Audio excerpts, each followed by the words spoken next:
એક જણો અટાણે યુગ આવી ગયો ને એટલે છોકરીને જોવા માટે આવ્યો. એટલે સમય પ્રમાણે બેન એક રૂમમાં બેહારી દીધા. આ મારો વિષય છે ને પણ છતાં યાદ કરાવું છું. એટલે સમય પ્રમાણે એજ્યુકેશનનો યુગ છે યાર. ભણેલા ગણેલા nothing is impossible in the world. ભણેલા હોય એટલે થોડો આમ પવન હોય ને એક્સ્ટ્રા. એટલે એકચ્યુઅલી એક રૂમમાં બેહારી અને ઓલી ગામડાની દીકરી અભણ દીકરી હતી, એટલી ભણેલી નહીં. એટલે આને એક બાજુ બેહારી અને આ તો બહુ ભણેલો ગણેલો અને આવેલો. આમ સિટીના નામ મોટા આવે લેવું ન માનવાનું કે બધા સુખી જ હોય. હો આ ક્યાં રહ્યો છો તો બોમ્બે. બોમ્બે ક્યાં રહેતા હોય કોઈક દીક જઈને જોઈ લીજો. સાલીમાં રહેતા હોય, માલિકો સાયકલ હાલે એવું ન હોય. અને આ આવે એટલે ઇન બિન મારીને એકચ્યુઅલી બોમ્બે રહી છીએ અમે. અરે વાંધો નહીં, તમે બોમ્બે રહેતા હોય તો પણ થોડોક પવન તો ઓછો કરો યાર. એટલે અમને કંઈક વાત કરવાની મજા આવે. એટલે આવી અને ઓલી દીકરી તો ગામની સંસ્કારવાળી દીકરી, ભોળી દીકરી હતી. એ એક બાજુ રૂમમાં બેઠા અને ઓલે સવાલ ચાલુ કર્યા કે તમે કેટલું ભણેલા. એટલે દીકરીએ કીધું કે હું તો ખાલી 8 ભણેલું છું. અમારા ગામડામાં પ્રાથમિક શાળા છે ને એટલું ભણેલું છું. બાકી તમે તો કે હું તો બહુ PhD કરેલું છે, નામ કરેલું છે. ને પછી પોળા છોડવામાં ક્યાં બાકી આપણે થોડા રહેવા દઈ.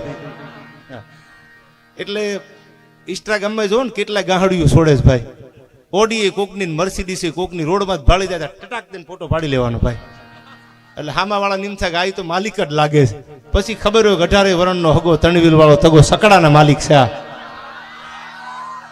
પછી ખબર પડે હો, નેતરું મારતા હોય ઉભા ઉભા શેરીમાં જોઈ જાય ને તઈ ખબર પડે કે ઓડિયારે ફોટો હતો આ એકચ્યુઅલી સકડો કેમ. પણ છેતરવા માટે કાંઈક તો પીડા જ હોય ને ભાઈ.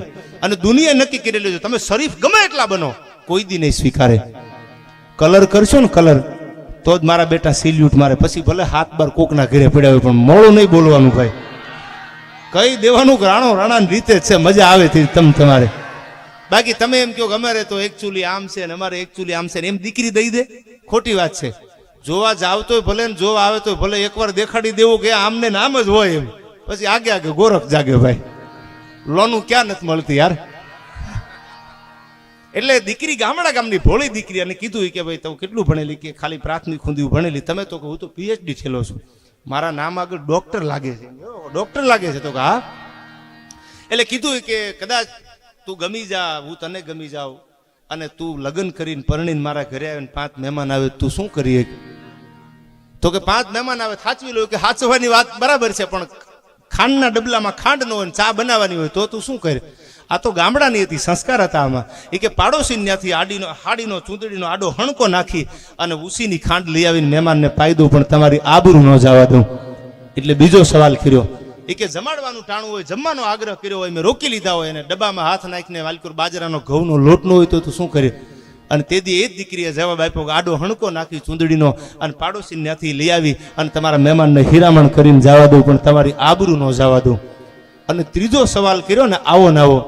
તે ઓલી અભણ હતી, આમ ચપટી વગાડી. હો એ કે ઊભી નો થાય, હજી લગ્ન નથી, ડબ્બામાં લોટે નથી તારા યાર.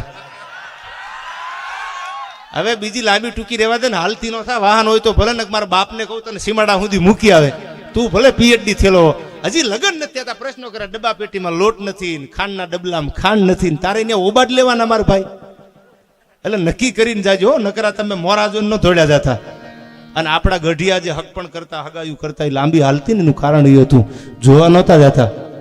એ જાત જોતા હતા, જાત નહોતા જોતા. ભલે રૂપિયો હોય કે ન હોય, ખોરડે ગાળ કરેલી હોય, પડાળમાં ગાળ કરેલી હોય, નળિયાવાળા મકાન હોય, પણ ઈમાનદારી ઉપર ઓળખોળ હતા. એનો એક પ્રસંગ છેલ્લે કહી દઉં. એક ગામમાં મરણ થઈ ગયેલું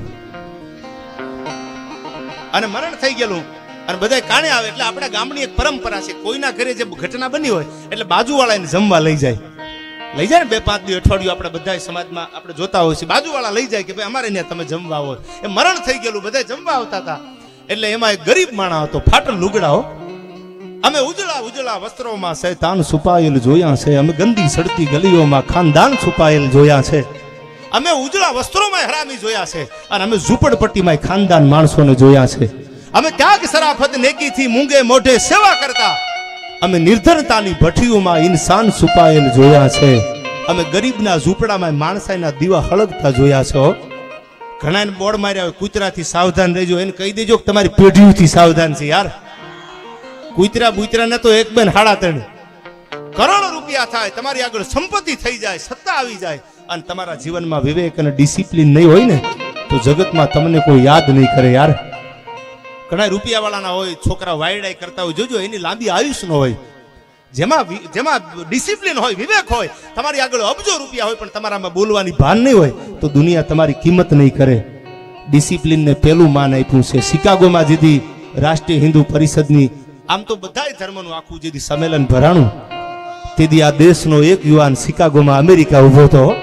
સાંભળજો, વિવેક શીખડાયો છે એટલે એનું નામ વિવેકાનંદ હતું.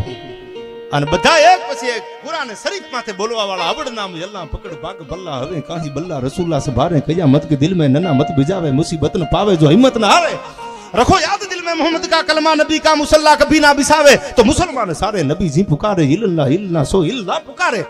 એ કુરાને શરીફ ઉપર બોલવા વાળા, બાઇબલ ઉપર બોલવા વાળા.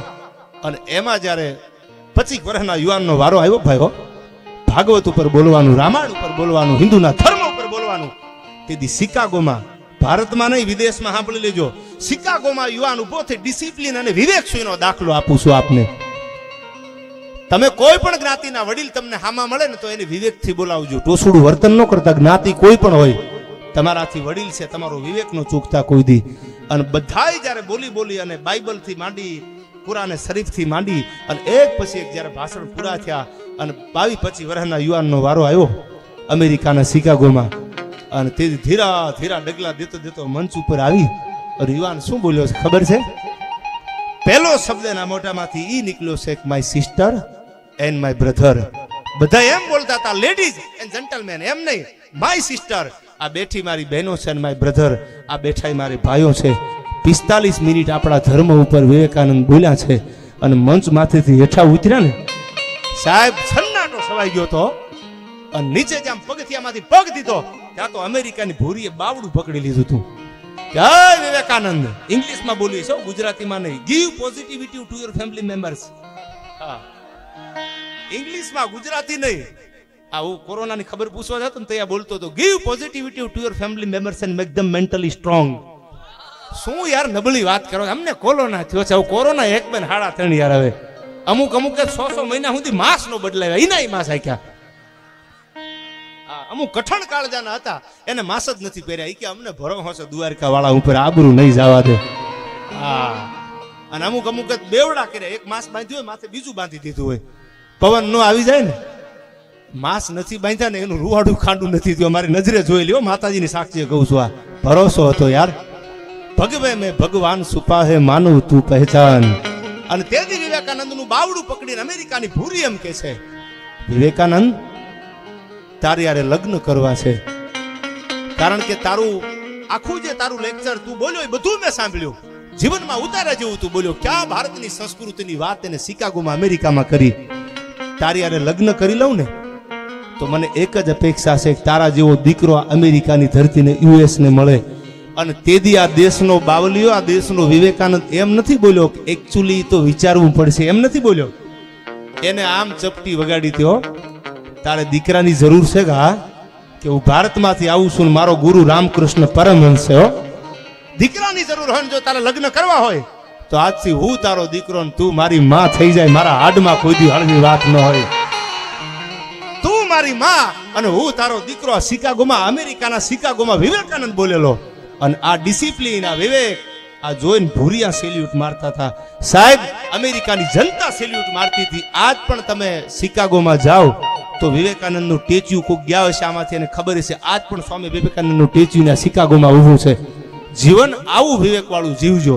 થોડુંક થાય ને અમારી શેરીમાંથી નહીં હાલવાનું. અરે હાલવાનું જોઈ થાય ને ખૂંટા ખોડી દેવાના ભાઈ, એમ નહીં.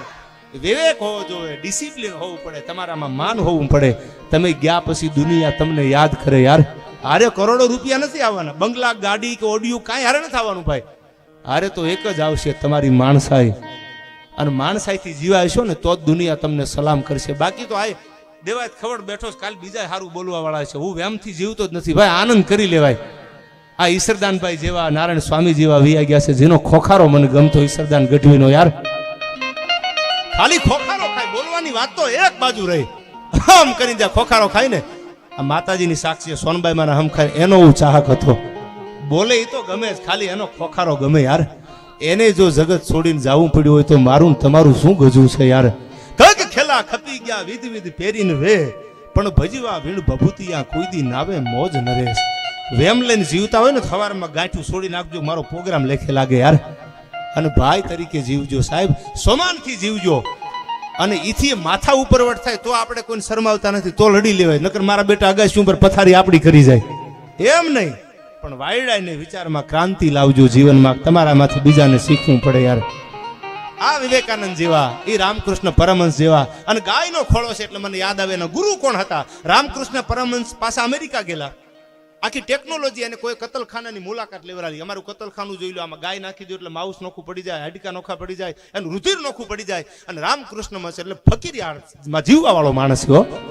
વિવેકાનંદે રામકૃષ્ણ પરમહંસને કીધું કે મને આનંદ નથી આવતો, મને આનંદ નથી આવતો, મોજ નથી આવતી. ત્યારે એના ગુરુએ બહુ સારો જવાબ આપ્યો હતો, તને આનંદ નહીં આવે, તું બહુ જાજુ ભણેલો છો ને, બુદ્ધિનો ઉપયોગ બહુ કરે છે, અને હું તો અભણ છું, માં કર્યા કરું છું, એટલે મને દુનિયાની ભાન નથી, આનંદ તો હું જ લઉં છું. તું બહુ જાજુ ભણેલો છો એટલે તને આનંદ નહીં આવે. ઈ રામકૃષ્ણ પરમહંસને કતલખાનાની મુલાકાત લેવડાવવા વાળા માણસે કીધું કે અમારા મશીનમાં ગા મૂકી દો એટલે બધું નોખું થઈ જાય. અને આખા કતલખાનાની મુલાકાત લઈને રામકૃષ્ણ પરમહંસ બહાર નીકળ્યા. ત્યારે એને એટલું કીધું કે તમારી ટેકનોલોજી એટલી બધી ભારતથી આગળ છે, એટલી બધી ઇન્ડિયાથી આગળ છે કે એની વાત પૂછોમાં, તમારા કતલખાનામાં ગાય આવી જાય તો બધું નોખું પડી જાય. આ ભેગું થાય કરું કે ન થાય?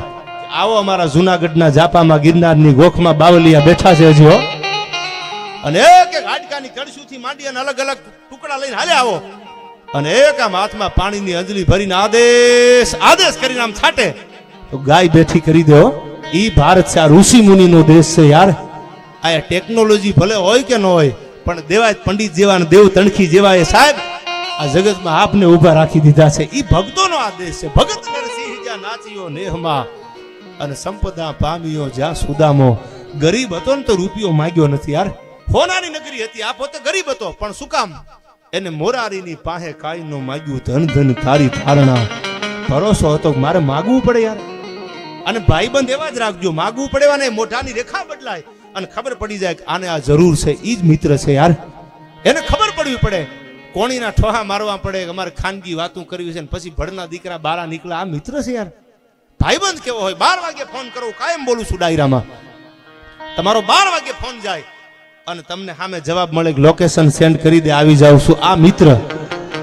પછી એકચ્યુઅલી મારા મોમ જાગે પછી આવું, એની મોમ જાગે તો આપણા બોમ્બ ફૂટી ગયા હોય યાર, આપણા ઘોબા કોકે ઉપાડી લીધા હોય, એમ નહીં. ઈમાનદારી, નેકી, ટેકી. રાતે 12 વાગે બજારમાંથી બેન દીકરી નીકળે તો કાળજું ન થથડે હો, કે મને ભરોસો છે, આવું જીવજો. આ એમ નહીં કે આપણે વાહે 15 કિલોમીટર સુધી ધૂળીની ડમરી ઉડાડવી પડે ને ચીઠીયું નંબરની હાથમાં રાખવી પડે ને આવું જીવવાનું યાર. બગીચા હારા રાખો ને ભરોસો રાખો મારી વાત ઉપર યાર, એમાં ફેર ન પડે કોઈ દી. મેલા ખેલા ભર્યા હોય ને વાહ એક્ટિવા લઈને ડોટું દેતા હોય પાછા. લેવરો પેટ્રોલના ભાવ વધી ગયા છે, થોડુંક એ વિચારજો યાર, બધું એમાં નથી.